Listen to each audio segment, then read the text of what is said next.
Bismillahirrahmanirrahim. Assalamualaikum warahmatullahi wabarakatuh.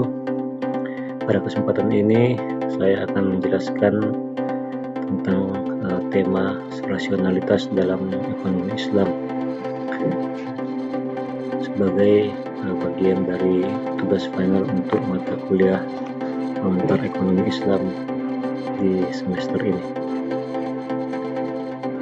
Bagi pendahuluan, kita ketahui bersama adalah bahwa ilmu ekonomi adalah suatu studi yang mempelajari tentang perilaku manusia untuk memenuhi kebutuhannya. Sementara untuk memenuhi kebutuhan atas barang-barang yang jumlahnya terbatas, maka manusia harus melakukan pilihan.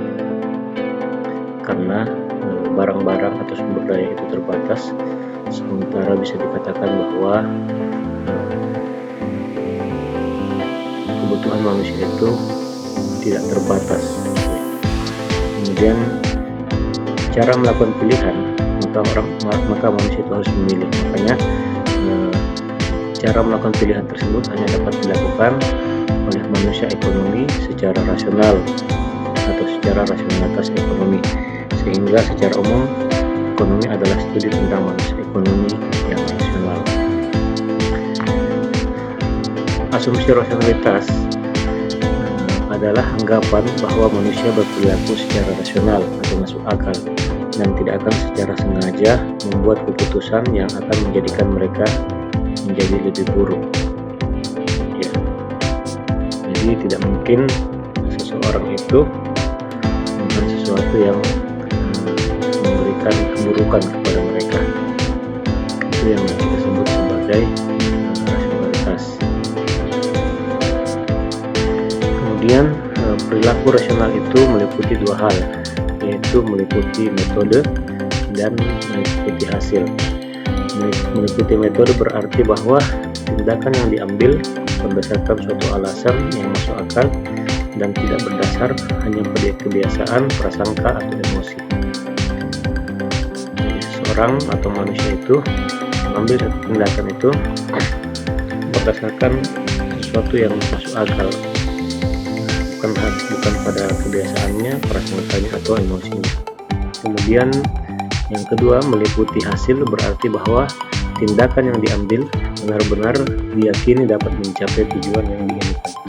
Jadi tentu saja seseorang mengambil keputusan itu atau tindakan itu sudah mempertimbangkan bahwa dengan tindakan tersebut ada tujuan yang atau hasil yang ingin dia capai dan dia yakini dapat dicapai dengan tindakan tersebut.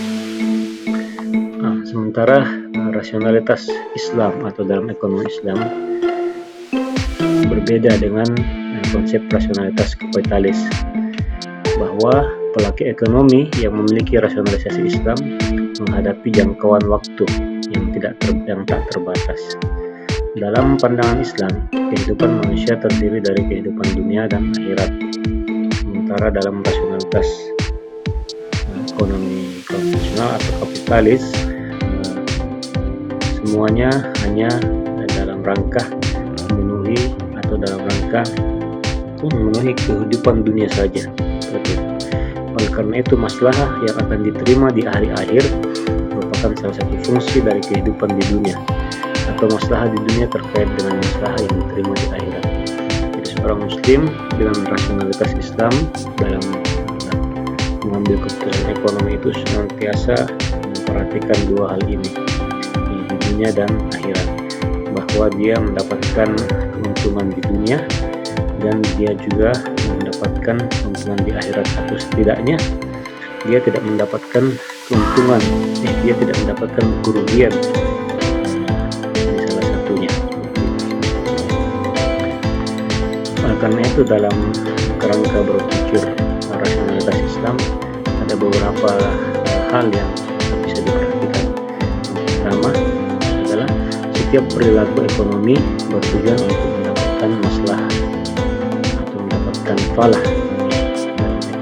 Artinya setiap perilaku ekonomi Islam itu bertujuan untuk mendapatkan falah dan maslahah. Kemudian yang kedua, tidak melakukan kemubaziran atau membuang-buang sumber daya apa hasil yang sebanding yang dicapai. Kemudian berusaha untuk meminimalkan resiko. Resiko di sini maksudnya sesuatu yang dapat menimbulkan sesuatu yang tidak diinginkan dalam dua dimensi tentunya, di dunia dan di akhirat. Kemudian rasionalitas kerangka berpikir berikutnya adalah selalu berasumsi bahwa selalu ada ketidakpastian. Itu seseorang itu harus senantiasa berusaha. Kemudian yang ketiga adalah dimensi Islam, artinya dimensi dunia dan akhirat yang harus selalu perhatikan. Sebagai penutup, bahwa dalam mengalokasikan kebutuhan yang tidak terbatas, di mana berhadapan dengan sumber daya yang terbatas, setiap individu menggunakan prinsip rasionalitas dalam mencapai kepuasan maksimum, dan ini diakui oleh Islam atau ekonomi Islam.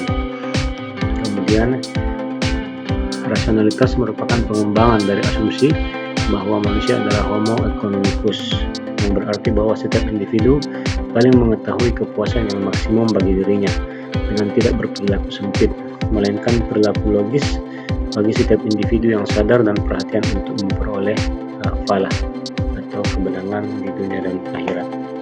Terima kasih. Lebih dan kurangnya mohon dimaafkan. Assalamualaikum warahmatullahi wabarakatuh.